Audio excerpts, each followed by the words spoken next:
Welcome to Board Gamers Anonymous, episode 235, BGA's 6th birthday, favorite acquisition disorder at the table and feature. We'd like to thank all of our Patreon backers for helping us bring you a brand new episode. Welcome to Board Gamers Anonymous, the podcast about board gamers and the insane fun we have at the table together. This is Chris. And this is Anthony. And this is BGA's 6th birthday, 6 years podcasting. My friend, we are here yet again. We did it. We did it again. The Big Six. Is that a thing? The Big Six? I like that. It is now. Big Six. I think we kept going back and forth. Is it a birthday or is it an anniversary? How do you quantify, define? I mean, is the podcast alive? Does it actually have a certain essence or meta to it where it exists in some sort of philosophical framework? I don't know. What is this thing that we are doing? You give me a headache. What are you doing? Where's Daniel where you need him to come in and kind of set out the philosophical groundwork here? But yeah, no, we need Daniel so I can mute and fall asleep for a second and wake up and be like, I don't know what you're talking about. Yes. I miss our 6-hour existential phenomenological conversations about the podcast and the universe and how it will eventually implode. But nonetheless, when that day finally comes, which hopefully will be far, far, far away, we will have talked about a lot of board games. But at this point, it is our 6th birthday, 6 years of bringing you the latest and greatest in board gaming, tabletop gaming, card gaming, miniature gaming, even video gaming. I think every type of gaming possible, right? Yeah, I think we've covered every possible base at this point.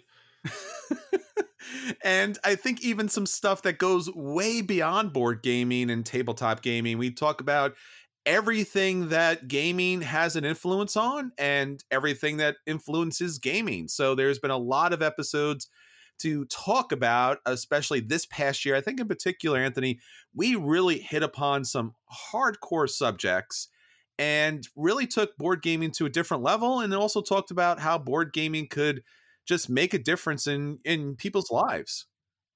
Yeah, no, I mean, it's one of the cool things that I like about doing this podcast. I mean, obviously, content is content. People want to be entertained to some degree, but at the same time, it's kind of cool to have a platform where we can invite people in and discuss important topics. Like you had Jen on when I was out of town, which was awesome.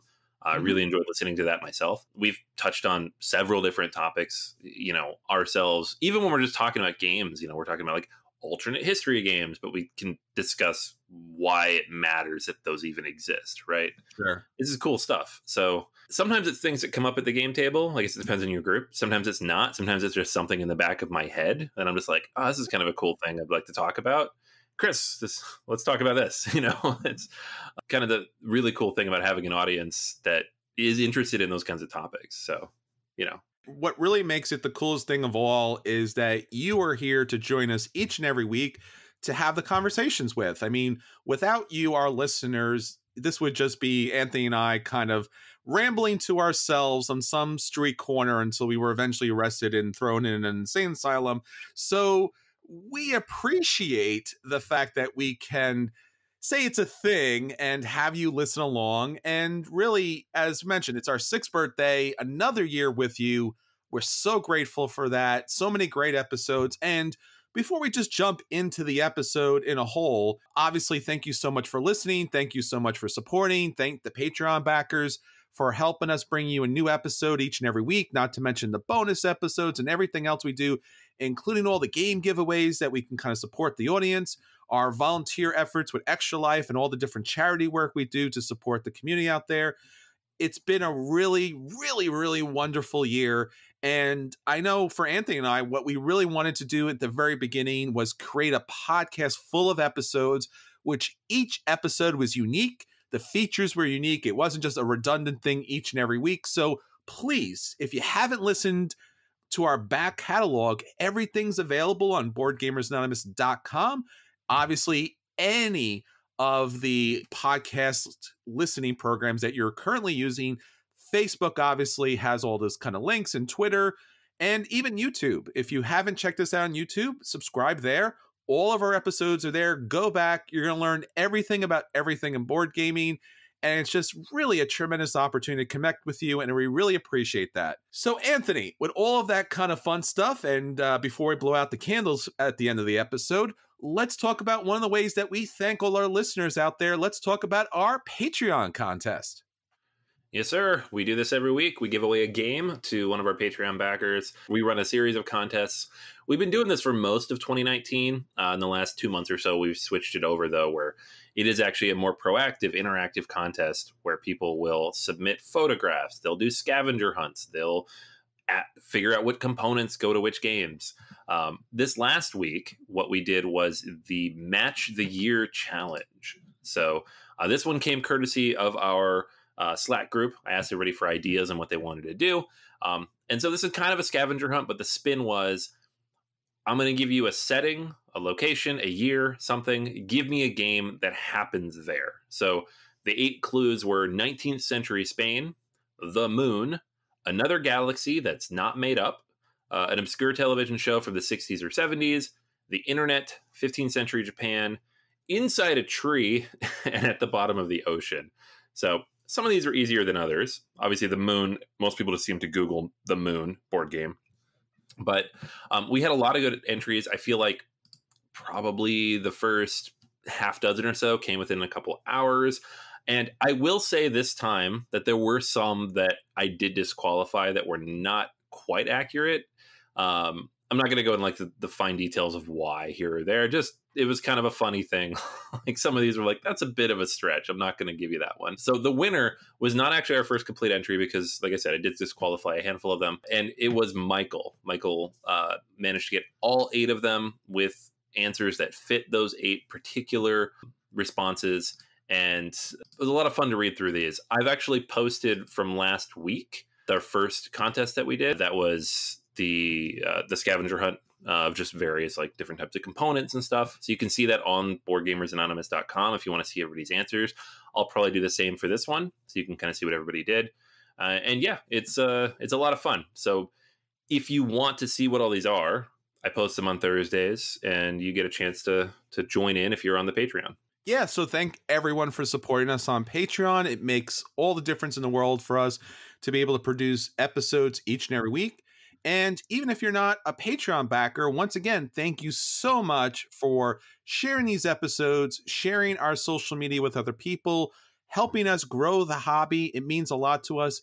All right, Anthony, so that's what's going on with BGA. What's going on with our listeners? What's our question of the week? All right. Yes, I asked the classic question, which I've asked in other forms before, but, the audience grows and I want everybody to get involved. I asked, what's your desert island game, the one game you could play forever if stranded with nothing else to do? So this is like, there are certain questions that everybody has an answer to. This was one. So sometimes people give snarky answers. I think everything was actually legit. So let's run through a few of these. Chris says, since I'm on an island, Spirit Island. Whoa. Good answer. Nice. Good answer, especially with all the spirits in the expansion coming. Lots and lots of replayability there. Mm-hmm. John mentions Anachrony with the Fractures of Time and Infinity box expansion. Sure. Again, tons of replayability. I'm on board with that. Anthony took it to its logical extreme, of course, and he says, I'm going to be alone, so I'm just going to take a deck of cards so I can play solitaire games. So, yes, Anthony, absolutely agree with you on that one. Well done, sir. Yeah. Rodney says, Splendor, obviously. Just kidding. So he actually says Mage Knight. I did like the Splendor troll there. That was pretty good. There you go. We have just a few others that people threw in here. George mentions Seventh Continent. And that's pretty, there's a lot of content in that box. It's a pretty good one. Chris mentions Marvel Legendary. Again, just endless content. David mentions Dominion because endless content. So I think a lot of people went with what would keep me entertained forever because there's so much stuff. Arkham Horror, the card game's on here. Michael, one of my favorites here was Mega Civilization. I think he's assuming he'll have a big group with him, but you can play that like once a week. He'd be set. There you go. A few people mentioned the game that I picked personally, which is Terraforming Mars. And at this point, playing it solo especially, there are, I don't know the exact number, but something like 25 or 30 corporations. And I've yet to beat all of them in solo. So that would give me something to do for a while, like long enough. The amount of time I feel like I'd have on a desert island where I'd want to play board games before I got tired and sick, I'd probably be good with that. So that's my pick. What about you? I guess there's a lot of ways to answer this question, so I don't want to troll this question because I know that you've dealt with some of those things already. I guess let me answer it multiple ways. A game that I've never played, but I feel like would have so much content and I would enjoy a lot because otherwise I would never really get to play it, would probably be Kingdom Death Monster. Mm. I heard a couple of my game group people talking about getting to play it, and I've just been very envious about it. I know it has endless number of chits and things and manageable upkeep, so to speak. So that would probably be the game that if I had to pick anything to take with me, it would probably be that. If I had to take anything from my collection, it would probably be something that had almost endless meta to it. So it'd probably be like something like X-Wing Miniatures or Star Trek Attack Wing, or something that has, as you mentioned, endless expansions and endless combinations. So probably something along the lines of Arcadia Quest, where there's just endless number of teams that you can put together as far as that's concerned. But yeah, I think that's generally what I want to do if I have to do something forever, is just kind of manage the meta, so to speak. But otherwise, some ridiculously long kind of civilization game with ridiculous miniatures that probably would scare away, local creatures. So yeah, Kingdom Death Monster. That's a good one. Yeah. I thought of another answer that you'll love. Okay. 30 cases of Keyforge. Yeah. No. Yes. You said No. endless meta, and that's what I thought of. I'm like, endless. It's unique, right? Endless. Oh my God, so bad. Or how about let's just go with Robinson Crusoe, right? Because you could realize how to kind of protect and build up an island, and that might be a thing. It's truly meta in that kind of case. Go that kind of meta. It's educational. There you go. So, all right. So that's everything from our question of the week. If you would like to jump in on that, don't forget Twitter and Facebook. The questions are posted every day. Anthony's looking for your response. So if you haven't got a chance, jump over there. There's always a new question. We would love to hear from you. All right, Anthony. So that's everything from our question of the week. Let's get on to our acquisition disorders. All righty. Yes. So this one is interesting because I could have picked this up at Gen Con and I just chose not to because various reasons. But I've heard enough good things. Several people I know have played it. I've seen it at Target, and that is Horrified. This is a new game from Ravensburger and the design team at Forest Pruzan, also known as Prospero Hall, as their nom de plume. And it's a game about the Universal movie monsters, so Frankenstein and Dracula, and the Invisible Man, Bride of Frankenstein, and you're playing against them. It's a kind of a one versus many or cooperative type of game. And it's relatively light, of course. It is similar to like games like Jaws or the Jurassic Park Danger, or I believe the Villainous is probably the most famous game that came from this combination. And it is just lighting up everything. People are loving this game. It's sold out every day at Gen Con. People like fighting to get into that line. I have not played it yet. I have seen it, but now I'm tempted by it just because I've heard enough good things. And I do like the theme. It's a cool idea. I think it's just a matter of a licensed game that you see on mass market shelves. There's this trigger of, I'm not interested. It can't be that good, right? All those games I played when I was a kid, they're not that good in retrospect. So I don't know if this is any good or not. It's probably on par with like a Villainous, which some people love, and some people, it's a little too light for them. But I'd like to give it a go. It seems like it'd be something I'd be interested in playing, especially something that'd be kind of accessible for the family and has kind of a cool, darker theme without actually being scary, Yeah. So that's Horrified. Yeah, I remember seeing this. I thought the same thing too. I'm like, whoa, okay, a generic IP game from a major corporation, but board gaming has stepped it up. We've seen this step up with video games. Back in the day, anything that had an IP on it was literally the worst video game possible.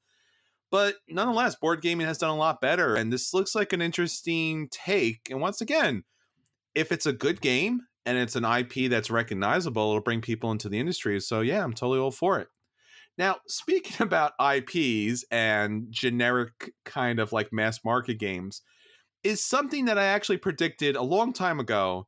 But, honestly, I'm not going to take credit for it because it's the dumbest, obvious, most easy thing to predict, which is, hey, you got those Funkos, because literally everyone has some level of Funko in their house or in their collection. And then there are some people that their house is literally made out of Funkos. Well, what if they might as well just use the Funkos in a board game? And guess what? Funko came along, bought up a company or two, and said, hey, we're using our Funkos for board games, right? And I'm like, yes, of course you are. Everyone knew you were going to do that. And they did. So Pop, the Funko company, has the Funkoverse. And they have 2 major releases and then 4 small releases. I know this came out of Gen Con, but this is something that's at, Target, Walmart, GameStop, Amazon. It's pretty much everywhere. And basically, it's a very light skirmish game. So if you pick up the big boxes, there's 4 characters, 2 versus 2. If you pick up the small boxes, then it's 1 versus 1. Right now, they have Harry Potter in a big box and a small box. They have Golden Girls in a small box. They have Rick and Morty in a small box. Batman has a small box and a big box.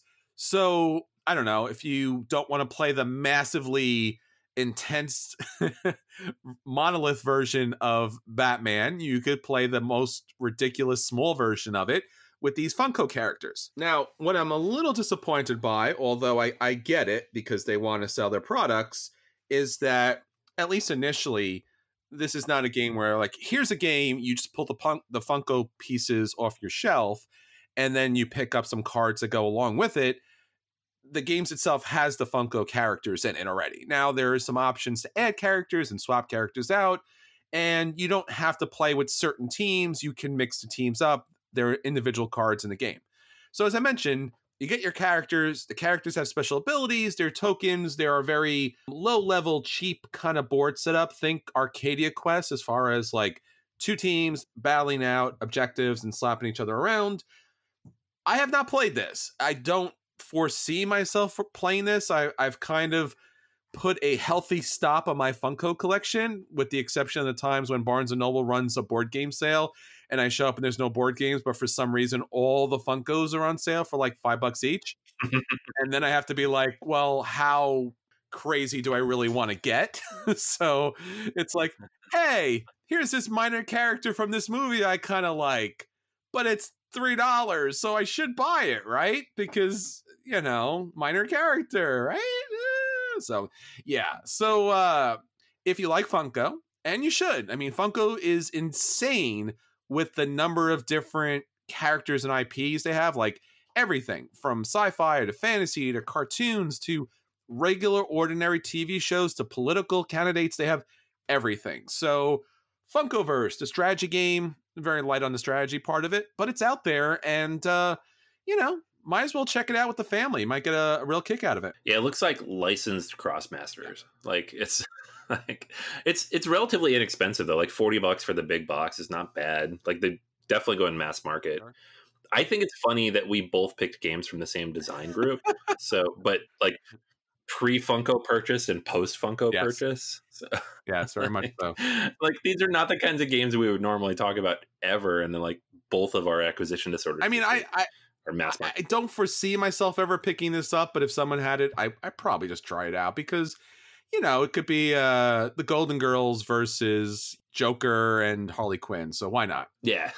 All right. So that's everything for our acquisition disorders. Anthony, let's get on to the games that have been hitting the table, and we'll let everyone know if those games are a buy and they should run out and pick those games up. If those games are a play and they should sit down and play them. If the games are a dodge and they should avoid them all costs. Or if those games are the dreaded burn, and you know what? It's our birthday, so light it up. What do you got for us this week, Anthony? Unfortunately, there will be no lighting up. I actually like this one. So I always hate saying this because we're recording and I sound like an idiot, but it's Teotihuacan, and Jason will make fun of me later. The late Preclassic Period expansion. So my friend picked this up at Gen Con. He actually was the individual who gave me a ride there, and we've been trying to get it to the table for the last couple of weeks, but we finally got a chance to play it. Threw in almost all the modules, so got a good sense of what everything does. And yeah, just kind of want to run through and give you a sense of what each of them do and whether it's worth picking this up if you have the original game. So there are, I believe, 4 modules that come with the game. The most important and most visible is the player powers, which is similar to like the tribes in Tzolk'in, gives each individual player a unique power as well as a really bad deficiency, right? So the guy I played with, for example, you could go to one of the 3 places where you get resources, and if someone else's die was there, you could pretend it was yours, which in this game means you get more stuff. So that's pretty cool.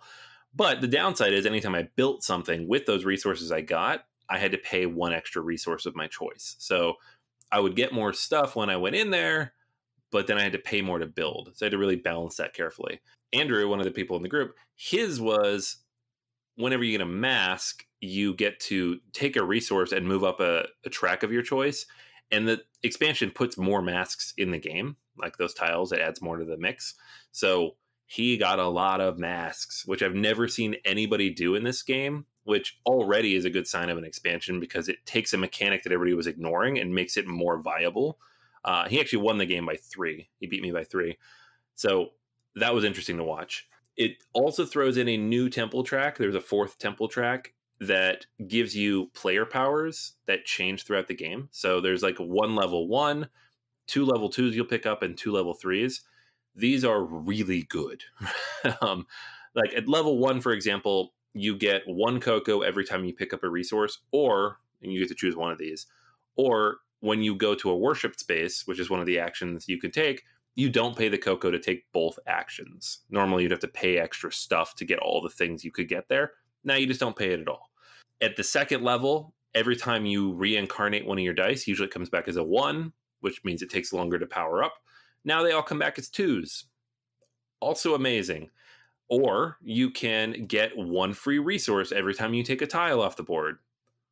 Also amazing. These are all really good. It's really hard to choose what you want to take. It does a couple of other cool things. It replaces the spaces for building the pyramid and the decorations. Previously, those were fairly simple. Number of dice is the number of things you could do. But now you get other special bonuses. So they formatted them the same way as the rest of the other locations. So, for example, if you go to build a pyramid and you have 2 dice that are all both 4 and 5s, you can still build 2 tiles on the pyramid, but you also get 2 cocoa, and you can unlock one of your locked dice, which is really cool. And the decorations has kind of a similar thing. The result of this is that it makes more sense to lock your dice, which was another mechanic that a lot of people just kind of ignored a little bit because it was really painful to unlock them. I really liked everything this did. It was really cool. The scores ended up being much higher because it focused everybody in a specific direction. Those player powers tell you, go this way, do this thing. Because if you don't, this penalty is really going to hurt you. And it made it much more focused, much more engaging. Scores were higher. I get to lock my dice a lot more, which meant lots of big bonuses. I comboed stuff together a lot more using that orange track, the new temple track. We didn't even use the 4th module, which is like every round of the eclipses, it changes one of the rules in the game. So certain things become worth more points, less points, whatever. I think this is a fantastic expansion. I think people who had issues with some parts of this game, this resolves at least several chunks of those parts. And I felt reinvigorated playing it. This is obviously one of my favorite games from last year, but I haven't played it a ton in the last, 6-7 months or so. And I think part of that is just, I would almost always end up taking a similar strategic path because certain things just didn't make sense to do. Masks almost never made sense. Locking your dice a bunch doesn't make a whole lot of sense because it costs a bunch to unlock them.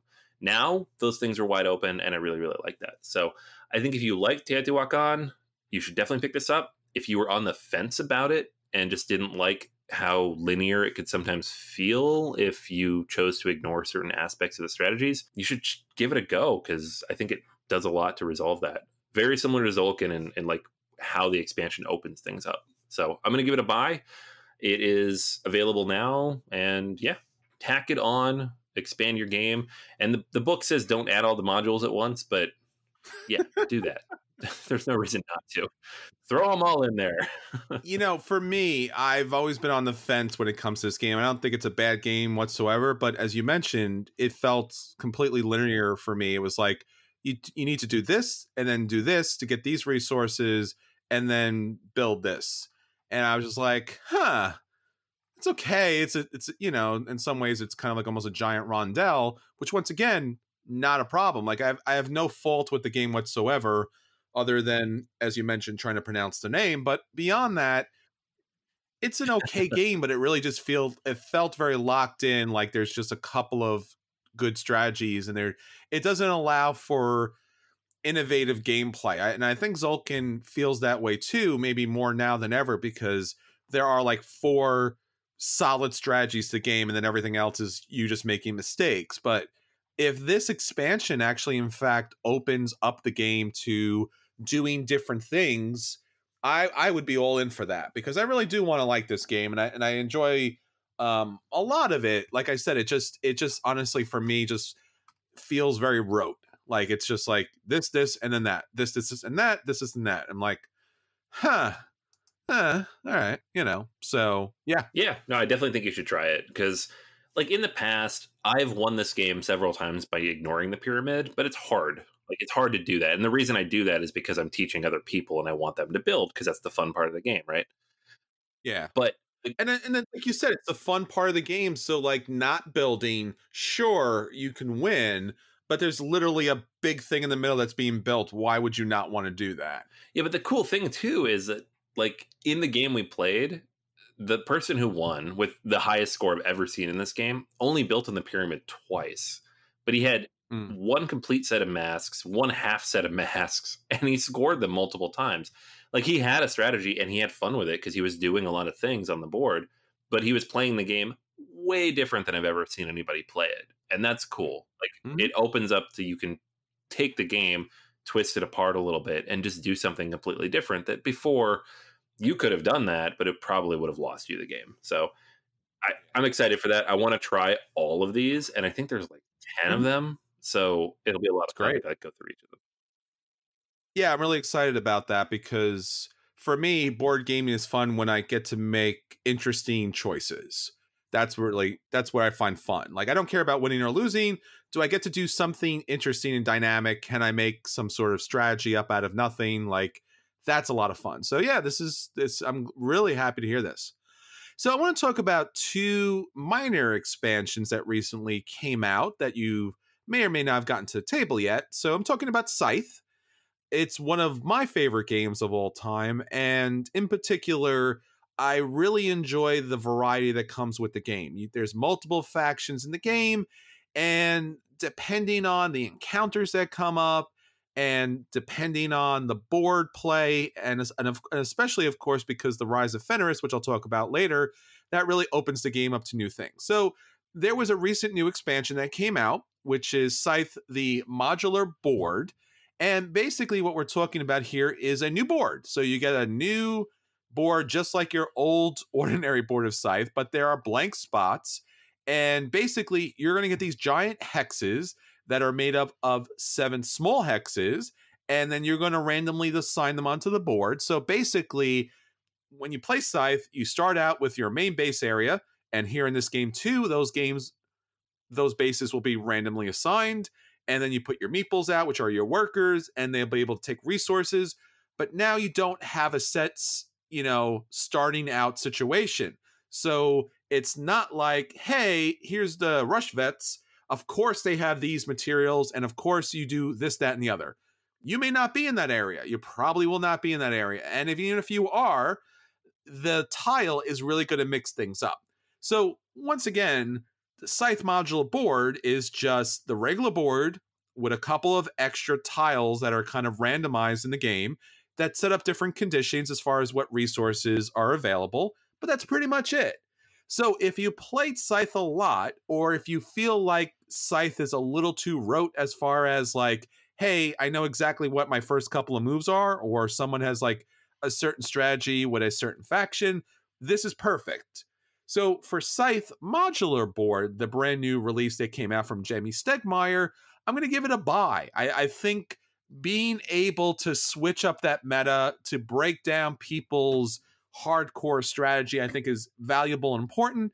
But obviously, if you haven't played Scythe enough yet, you may not need this for quite some time. So it's not essential, but I think it is essential for people who played Scythe a lot. One other expansion really quickly, Scythe Encounters. This came out last year, and I got to play this probably about half a dozen times now at this point. And basically in Scythe, as you move along your hero character out to the wilderness and you explore, there are these little encounter tokens, which means you're encountering the local people. You take the little token, you flip over an encounter card, and these encounter cards are, I would say, 90% of the story. So you flip over the card, and it's like, hey, you've come across these villagers who are, you know, in the forest. What do you want to do? Well, you could go help them cut down wood and you gain, you know, 3 pieces of wood resource. Or you could steal all their tools and get, you know, 6 pieces of metal. Or you could, you know, burn down the whole forest and gain a mech. And it's just like, wow.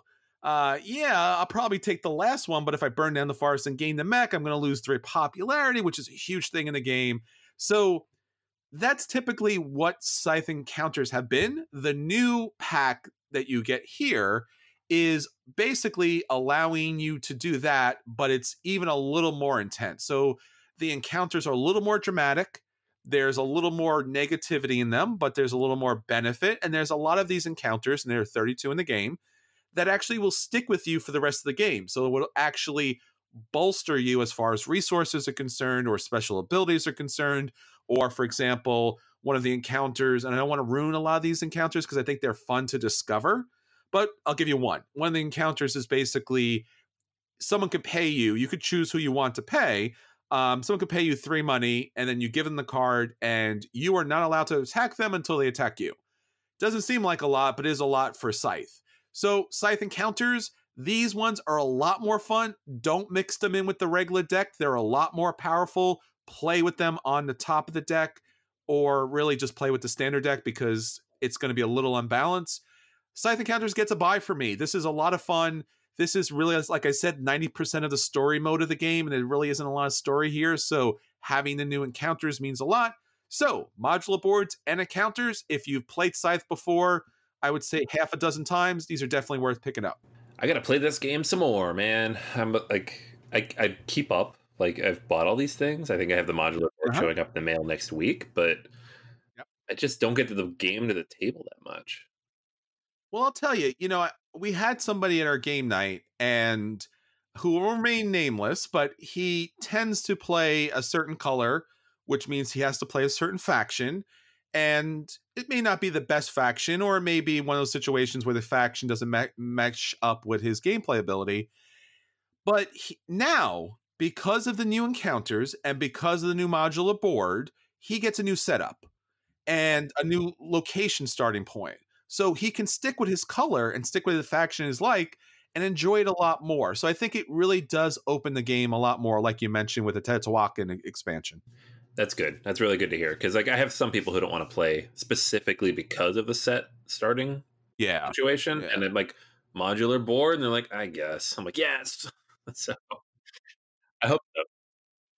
There's some people in my game group who've played this game a ridiculous number of times. So when you say modular board, which means not just the board's going to be different, but their starting point's going to be different, you kind of even, you know, the gamescape down a bit so that they don't have like, you know, this kind of built-in strategy for it. So it plays a lot better.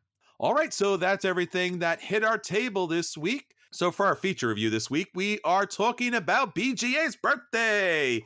And typically with our birthday, we take a look back at our favorite acquisition disorders, our favorite at the tables, and our favorite feature reviews.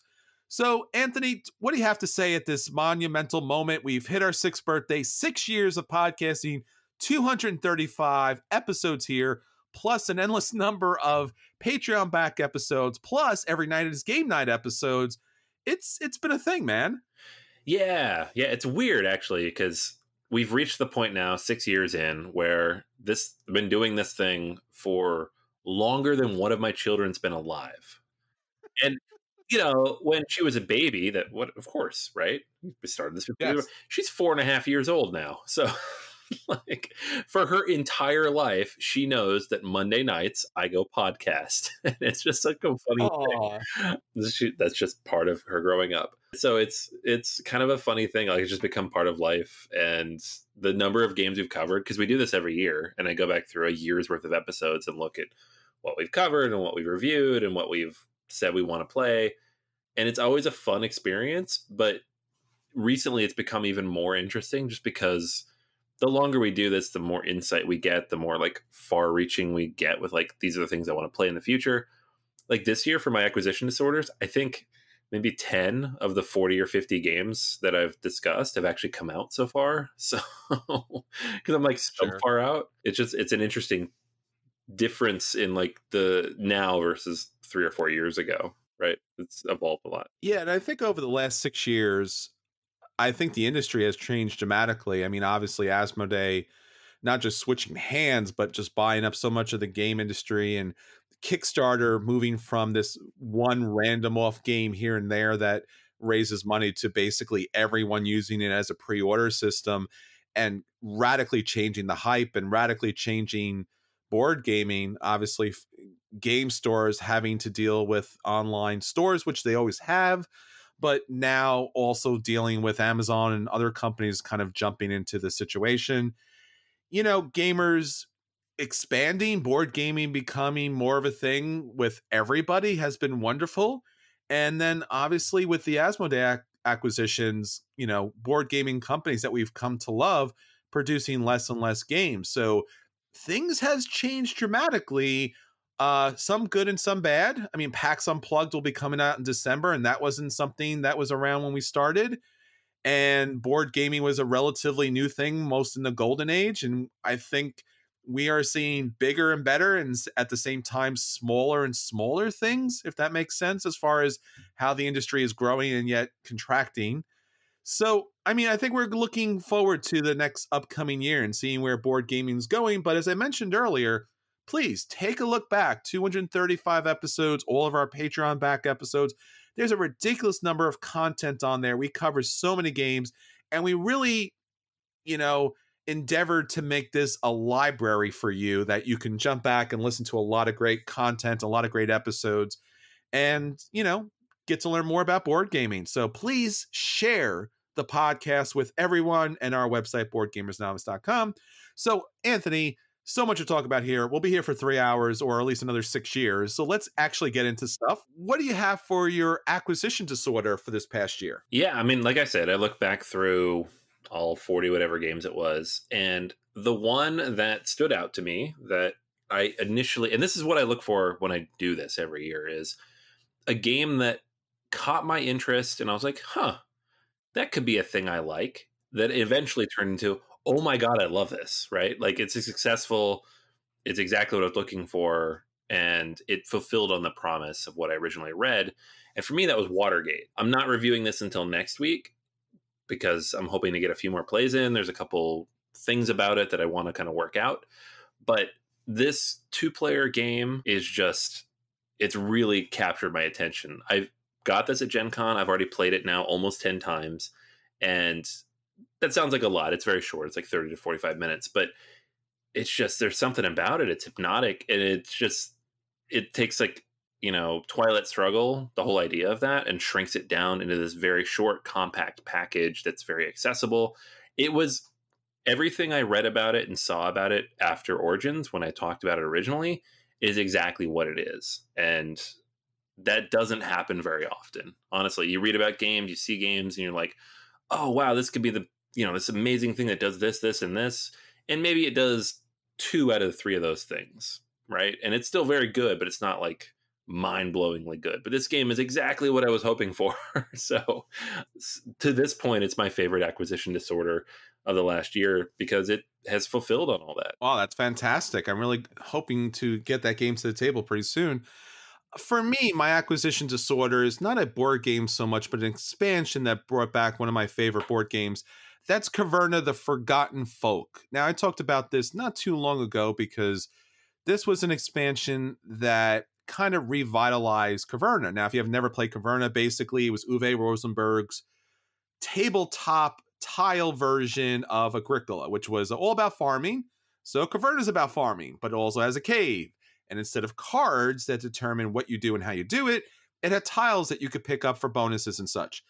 Here with the Forgotten Folk, which was when they talked about it, I was really, really excited. I'm like, this is fantastic. I never thought that Uwe Rosenberg was going to go more into the fantasy theme and actually have more asymmetrical player powers. And he did. So you have all of these fantasy races coming into the game, and each of them plays slightly differently, and each of them comes with their own tiles that go into the mix. So now you have a mix of different things, and based upon what character races you play with, the setup is going to be slightly different.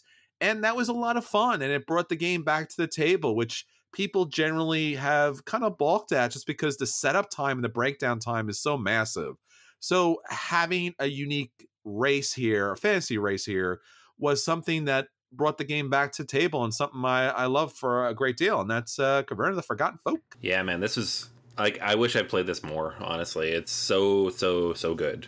Like, I want to get through all the races, and that's just not going to happen anytime soon, but it's a very, very good expansion. The idea of having a fantasy race that has a weakness too was something that was, in some cases revolutionary. I really like that too.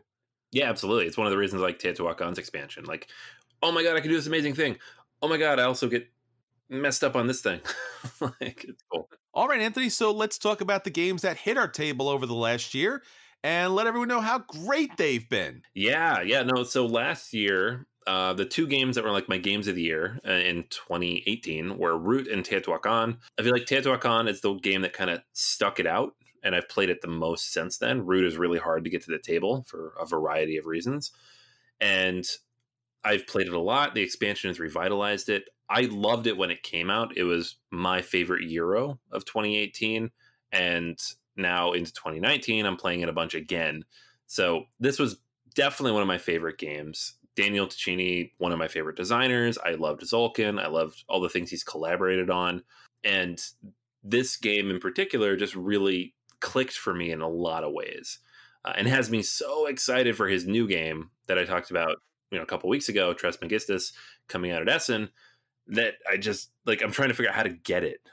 Like, I don't know. Like, I need this game. I will say, though, that there were two games that were very, very, very close. Like, I actually spent time deliberating which one to mention here, because Pax Pamir 2nd Edition, which I talked about just like 5 or 6 weeks ago, and then Brass, Birmingham, were two other big, heavy Euros that I absolutely loved as well. Brass, because I had completely missed it the first time through, and then like the re-releases were beautiful, and the updated version was so good. And then Pax Pamir, because that game just blew my mind. Like, I don't know why, but the way the card play and the really, really tight scoring mechanisms worked was just fantastic. This is a game that I will always play if someone brings it out. But like I said, Teotihuacan is the game I've played the most out of these. It's the game I think I like the most out of all of them, despite all that. And with the expansion now, I have a feeling I'm going to play it a lot again in the next few months. So that's my favorite at the table for the last year. Nice.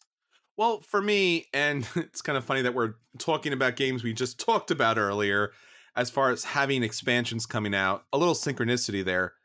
For me, the game that really kind of was a huge anticipation, hit the table, was truly satisfying in almost every way, is Scythe, The Rise of Fenris. Now, I've been talking a lot about Scythe, and I'll be honest with you, like, I do love the game, but I recognize all the problems with it and the fact that a lot of it's very generic. And then they came out with their first expansion, Invaders from Afar, which I was really excited about. But both of those, factions play somewhat similar. And I was like, huh. And then they came out with another expansion with the sky ships, and I was really excited about that. But then they really didn't meet my expectations. So once again, I was like, eh.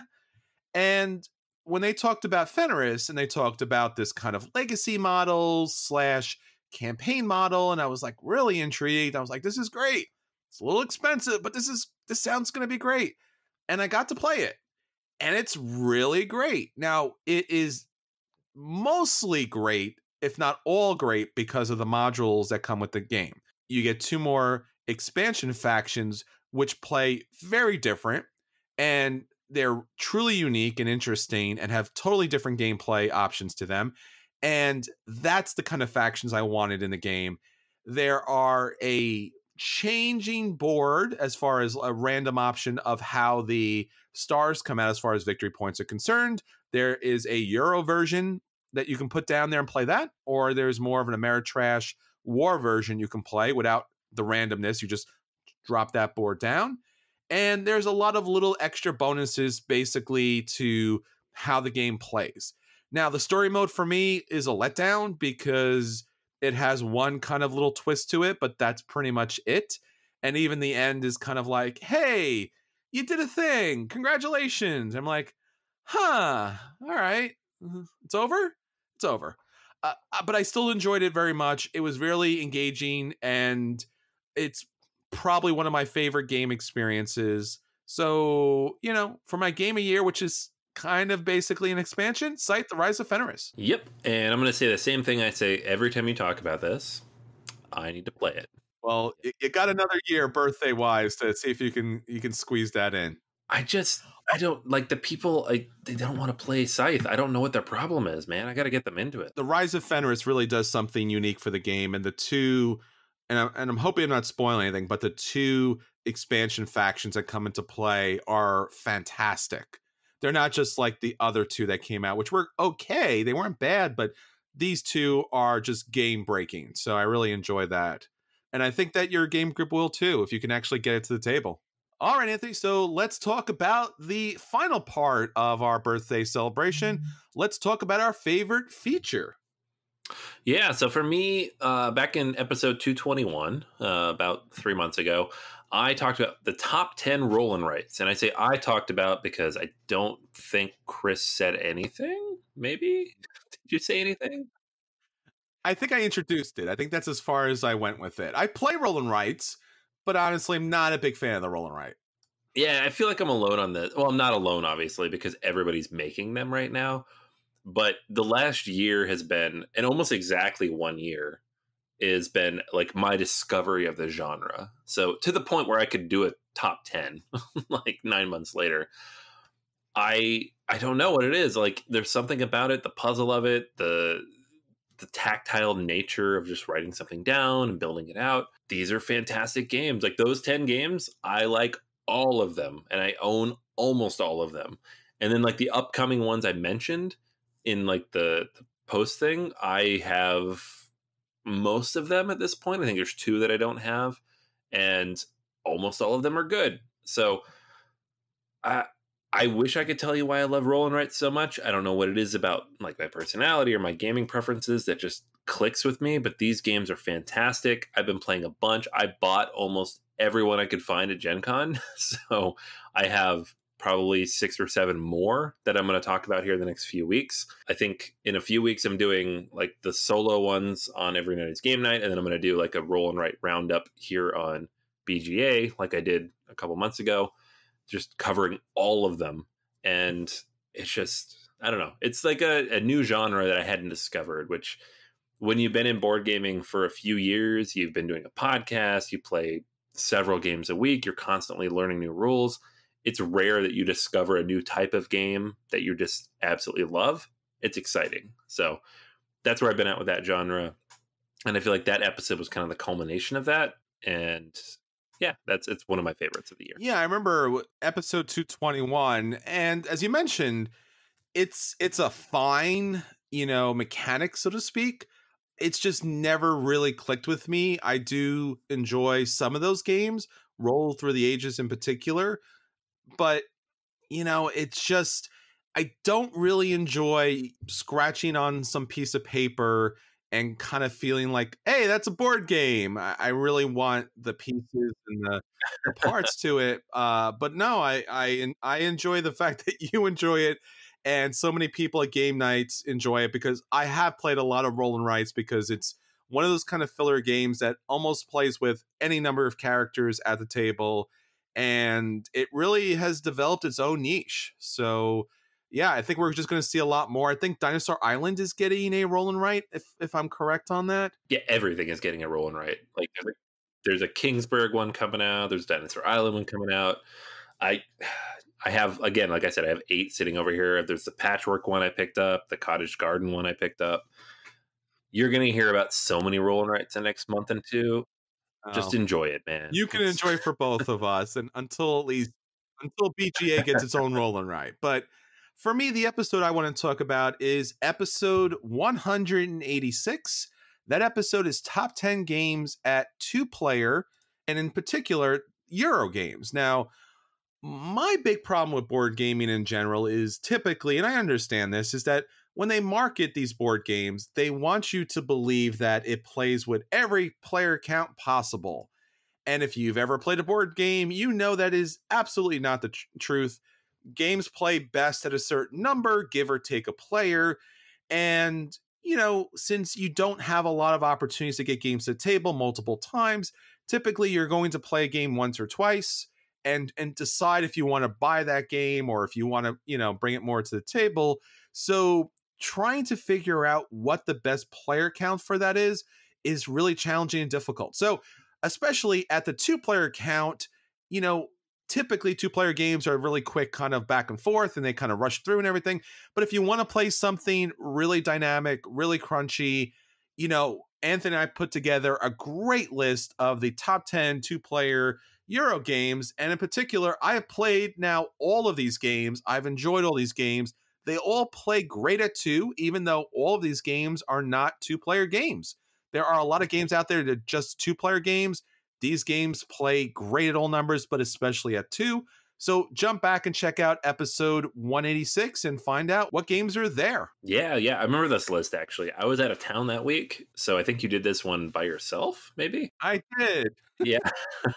And we had talked about it a little bit in advance, but the final list, I couldn't disagree with any of them. I own almost all of these, and I like all of them. So I was like, yeah, this is a very good list. These are all good at 2. Yeah, ironically, our 2-player game episode was just a one-person episode. Yeah. Well, that is going to be everything for BGA's 6th birthday. Once again, thank you all for joining us. Thank you all for promoting the podcast, bringing new people in, joining us on Patreon with his brand new episodes, brand new features. Join us in the Slack group. Help determine the future of BGA. Join us, email us, send messages to us so that we know how much you love what we're doing and what we could do better in the future. All right, Anthony, so that's everything for our 6th birthday. Until next time, this is Chris. And this is Anthony. And we'll save you a seat at the table.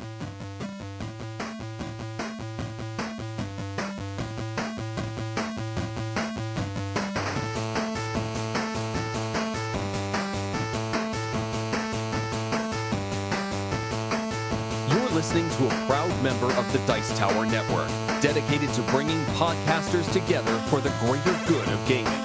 It's sort of like Voltron, but with better lip syncing. Find out more at dicetowernetwork.com.